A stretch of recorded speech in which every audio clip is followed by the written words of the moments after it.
We get our first look at Marvel's Eternals. Sonic the Hedgehog and Horizon Forbidden West tease some big reveals this week. And I've got some thoughts on Biomutant and Wonder Boy Asha in Monster World. All that and the latest and everything cool today in The Rundown. Hey, welcome to The Rundown, everybody. My name is Victor Lucas, and it is my pleasure to bring you some very fun news to talk about today. And of course, this is brought to you by our friends at the Gaming Stadium. They are Canada's leader in online esports tournament facilitation. They've got tournaments happening every weekend, like this next one coming up, so you don't want to miss out on the action. You can join up with them at tgs.gg. Now, today's episode is dedicated to our friend Perpetual Christopher, who had this to say: I always thought it was inevitable for the Time Splitters franchise to get some sort of remastered treatment, especially Future Perfect, the third but most highly acclaimed entry in the series. I hope somewhere down the line this can still happen after the new game's release.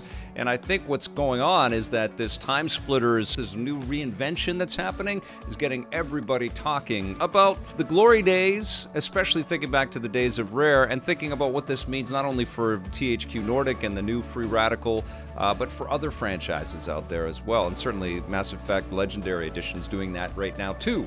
Anyways, we've got some other stuff to talk about today. Let's get started with your rundown.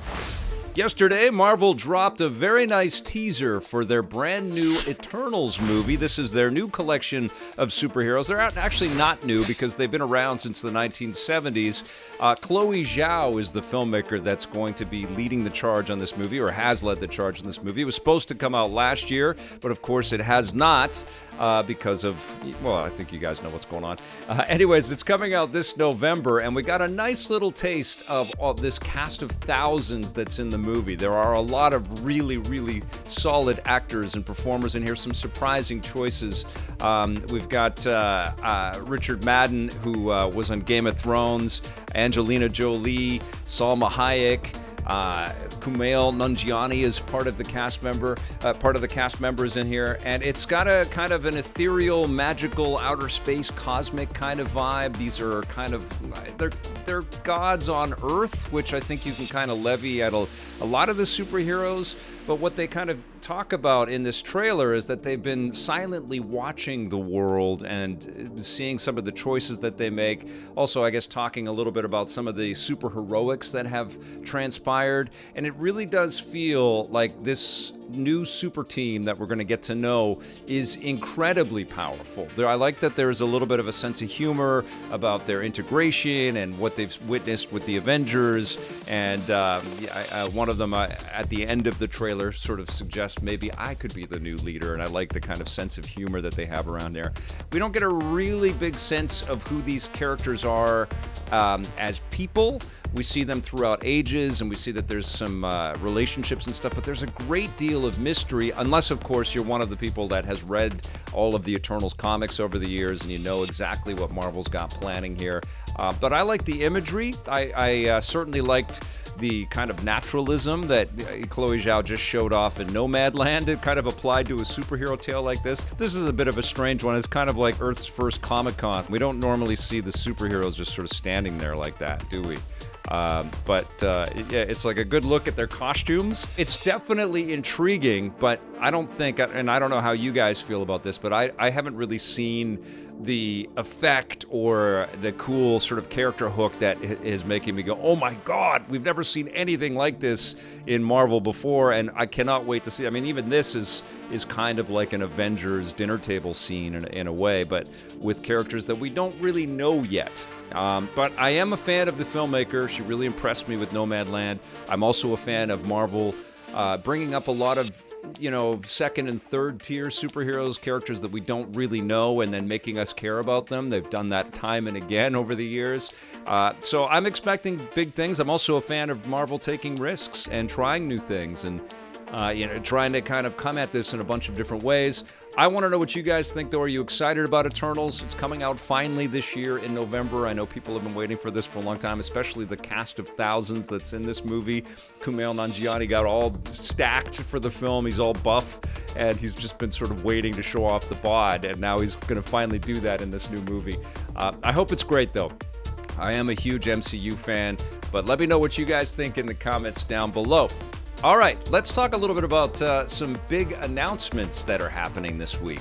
Woke up to some really nice news today. Sonic Central tweeted out, or Sonic the Hedgehog, Sonic's got a Twitter account, I guess, but he tweeted out that there's going to be a Sonic video event happening on May 27th at 9 o'clock in the morning. They're going to be taking a look at some new Sonic news. There was also a tweet with this really kind of special look back at the 30-year history of Sonic the Hedgehog, and it just makes you feel pretty damn fantastic, especially if you're like me and you've been along for the ride for this whole time, and you've been sort of, racing alongside Sonic the Hedgehog, and it blew the character, and Sega's work on the franchise blew your mind when they first appeared on the Sega Genesis. It's pretty amazing to see where they've come now. And this Sonic Unstoppable, kind of commercial that they popped out there showcased Sonic's connections to the art world and to the video game world, of course, but how we kind of apply our imagery through video games. And we see this kind of tragic guy gets pushed over into the mud, but he gets up and can see the Sonic rings ahead of him and can run a little bit faster. I thought that was pretty cute. But I think that there's a message here in that the worlds that we sort of embody and live in the video game space are real worlds as well, and they have a cultural impact and an emotional impact on us. And that's what this spot kind of symbolizes, like how many different ways in there are for fans of Sonic the Hedgehog. So in a couple more days, we're going to get some really, hopefully, amazing news from Sonic. Maybe a nice little teaser of the movie, and maybe there's a new game that's kind of in the vein, I hope, of the Sonic Mania game. But we don't have long to wait. That's pretty cool. And then, of course, Guerrilla Games and Sony and all kinds of people affiliated with PlayStation were tweeting about a Horizon Forbidden West event that's also on Thursday, May 27th. So we're going to have to kind of schedule everything. And, of course, I'll do a nice little recap for everybody on Thursday. Maybe I'll stream some of this. There was a blog post about, some of the details that we're going to see some actual gameplay. I think that they've been pretty revelatory with this game already. There's been a Guerrilla Games talks about Horizon video that's out there, sort of examining the gameplay and kind of getting us caught up on the lore. Of course, everybody knows this is just a massive open-world action-adventure role-playing experience.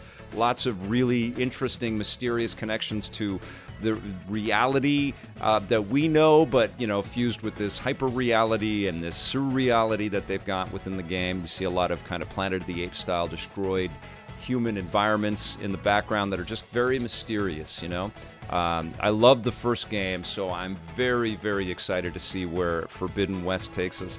The only thing that was kind of strange, and I think if everybody can remember this, is that the first Horizon game came out right around the same time as The Legend of Zelda Breath of the Wild, and as amazing as Zero Dawn was, I think it got a little overshadowed by how incredible Breath of the Wild was. Even Johnny Millennium from Happy Console Gamer and I even got together and did kind of a head-to-head versus on both of those games, and they were both so phenomenal. But it's going to be awesome to see what Guerrilla can do with the PlayStation 5. That's going to be coming out later this year, and we're going to find out more about Forbidden West later this week. Can't wait. All right, now I have been playing a couple of pretty substantial games over the weekend. I've been playing a little bit more of a game called Biomutant, and I wanted to talk to you guys about that. This is, an open-world action-adventure, role-playing type of experience. You create your own little mutant furry critter, and then you give them physical characteristics, and then with those physical characteristics, you get new abilities, and you gain new technologies that you can implement into your gameplay. And what you do is cruise across this vast open landscape. Sometimes you're on water, sometimes you're on horseback. Oftentimes you're getting into battle with creatures that are much larger than you, and it's a pretty sweet looking game, I have to say. There's again, a kind of a mysterious tone to everything, and we're playing in a post-apocalyptic, it's a kind of, it's like a furry Horizon type game, which is crazy, and it certainly made me think of games like the Assassin's Creed franchise. There's lots of open world experiences out there that we can kind of connect this to. What's interesting about this game is that it was made by not an incredibly large team. but I think they had some pretty grand ambitions with the game, and you can kind of feel it buckling under the weight of those ambitions. The story is kind of cool. You're trying to, fight back some tribes or bring tribes together. You go on missions for all kinds of different characters that you're going to meet that are populated in little villages and alongside road stops. You'll, of course, get into kind of barter situations where you can buy all kinds of stuff from people that you meet along the way or characters that you meet. There are flashback sequences. You're seeing something like that right here, where you are integrating with your family and you're learning some new skills and some new attacks and things. And then every once in a while you'll encounter creatures that will make you flashback, and you're kind of, obtaining your backstory as you go, which I thought was pretty cool. Here's a sequence here where you're kind of flashing back to when you learned how to swim. And the first time that I jumped in the water, I almost immediately drowned. And then you get this character named Goop who teaches you a little bit of how to swim. And then later on, you'll encounter some of these characters, and you have matured and they have matured, and everybody's been through some stuff by the time you get into the deeper kind of storyline. And what you see throughout Biomutant is that there are irradiated areas, there are poisoned areas, there's oil all over the place, there's goop everywhere, and so sometimes you need to jump into a giant mech and cruise around. And there's ammunition, which sometimes is living and can be implemented. So it reminded me a little bit of the Oddworld games when I was playing that. And everything that you kind of attach to your body, whether it's weaponry or clothing or items or the things that you pick up, can all be customized, and it's all crudely Mad Max customized. You're basically, tinkering and playing with the garbage of fallen civilizations and just kind of stapling them to your coat or your mask or something. I've got this giant raccoon helmet on my head right now, my little character, and so you get armor stats, and you also pick up augments like some biological augments that will make you tougher. There's some sort of ethereal, sort of magical augments in there as well, which will help you with some of the attacks that you have. You have the ability to blast some flame behind you. And what you're ultimately trying to do, or at least as far as I have gotten into the game, I haven't finished the game, but you're trying to take down these giants, these world eaters. And you can see I just took down one of the ones right there in this little piece here. And what happens is they fight you in different ways. This particular one ingested me, and I had to shoot it from the inside, and then I took it. I took it out after that, which was pretty cool. And they're all trying to get to this world tree in the center of the map, and they're gnawing at its roots. And so there is this, overall message in the game about trying to kind of honor nature and trying to, have these Zen sensibilities where you respect other people. They even have a light and dark meter in there as well, where you can choose to go with the sort of the good side of your conscience, or take the darker side of your conscience, the bad side of your conscience. And you have these sort of Mass Effect-like, Paragon type choices that you encounter along the way. And you can decide to be a badass and a scumbag and look out for yourself, or you can kind of try to help the people. And, I think some of that stuff is pretty cool. It's just a little tedious, the game, and the beginning is just insufferably long. It just took way too long to kind of get cooking. I also felt like there's some, real disconnect in the combat sequences.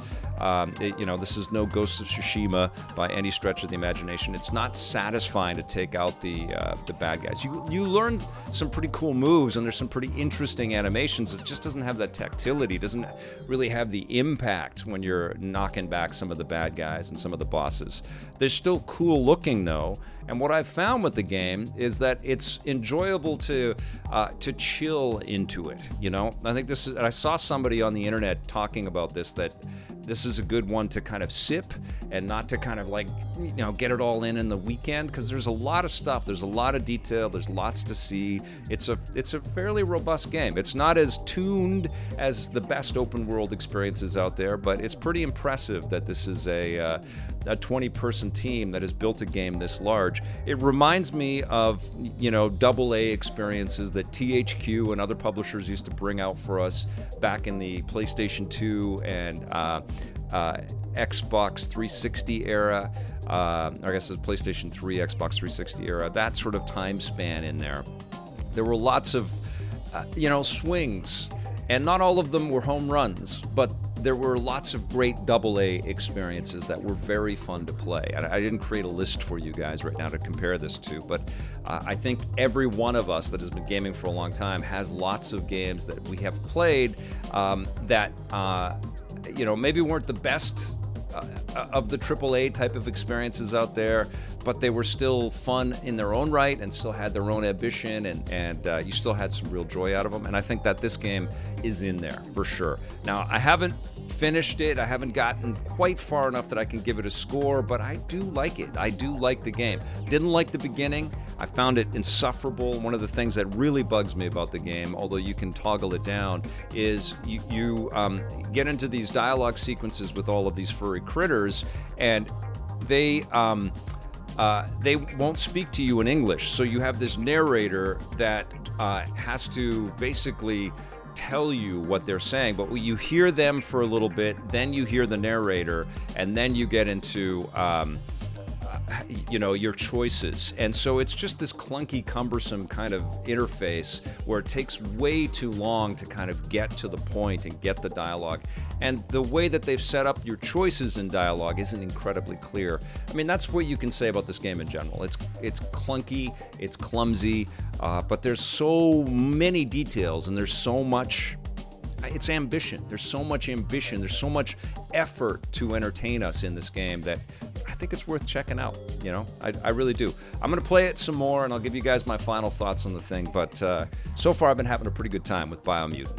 Okay, let's talk about Wonder Boy Asha in Monster World, which is a mouthful of a title, but a pretty easy to get into and enjoyable experience of a game. This is based on the old Monster World titles that came out back in the 16-bit eras. Everything's been lovingly crafted in 3 dimensions now, although most of the action takes place on a kind of a 2D plane. You do go into the screen, but for the most part, you're navigating, horizontally or vertically through these different maze-like environments where there are monsters that you have to defeat, as the title implies, and chests that you have to unlock that will give you bags of gold, very much like the old Greedy Productions money bag.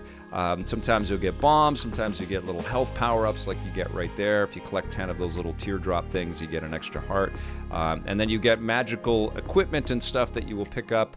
And of course, you're going to go into boss fights and battle all kinds of big creatures, and it's kind of stylistically a little simple and definitely kind of Saturday morning super animated kind of style to it, but it's also incredibly inviting and easy to play. And I found it kind of interesting to bounce off of Biomutant, where you're kind of trying to decipher the systems and what the designers were intending for some of their choices, and then you drop into Asha and Monster World, and it's just so straightforward. You just have to. I mean, sometimes you do get stuck for sure, and I'm actually at a point in the game. I haven't played this one as much as I have played Biomutant yet, but I am stuck in a point where I've saved, and I don't have enough of the materials that I need to be able to defeat the boss. So I'm saved right before a boss, and it's in this volcano space in here. And you see I've got this little kind of creature that helps you to do double jumps, and they do something different here where you can't always double jump. You actually have to grab the creature, and then you can jump off of the creature.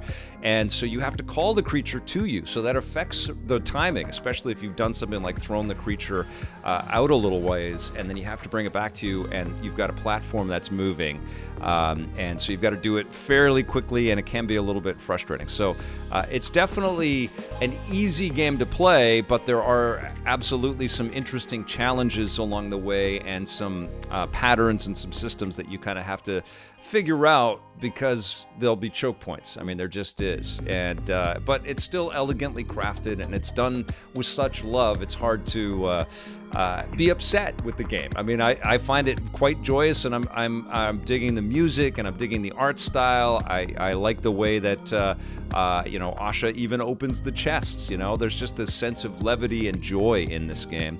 But again, I need to play this a little bit more, and I'll come back with some final thoughts on it. But so far, thumbs up on Wonder Boy Asha in Monster World, which is based on Monster World 4.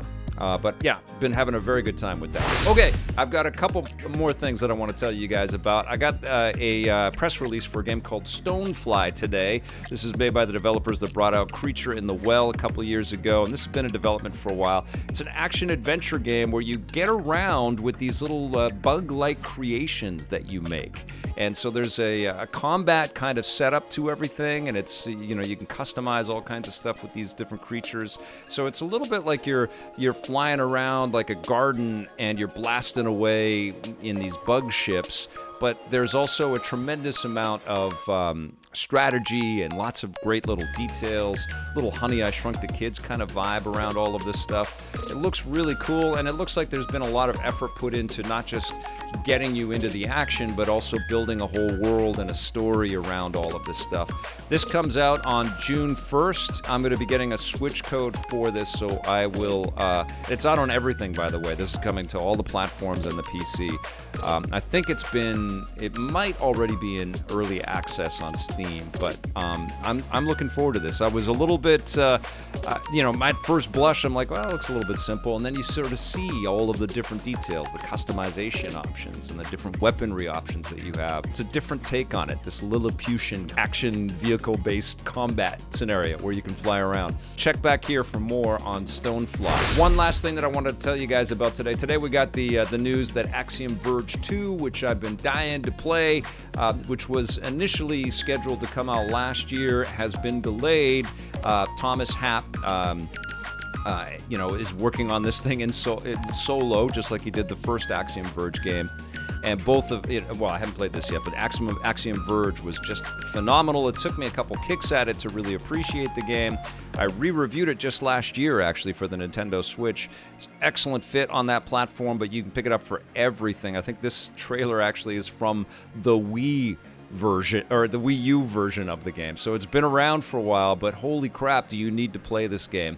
But as part of the announcement today, Thomas Happ and IGN also dropped the behind the scenes on the making of Axiom Verge, and I really recommend. It's free. You can watch it on the IGN site, and it's incredible. I mean, it's a really honest portrait of how this game has come together, and it's a look into Tom Happ's life, and he's really working his butt off to entertain us, and he really did with the first one. So if you haven't played Axiom Verge, get that, and do what you can to check out the Axiom Verge doc. I totally recommend that, and then keep your eyes peeled for news of an announcement of when we're actually going to get Axiom Verge 2. Can't wait for this game. It looks like it's going to be incredibly fun.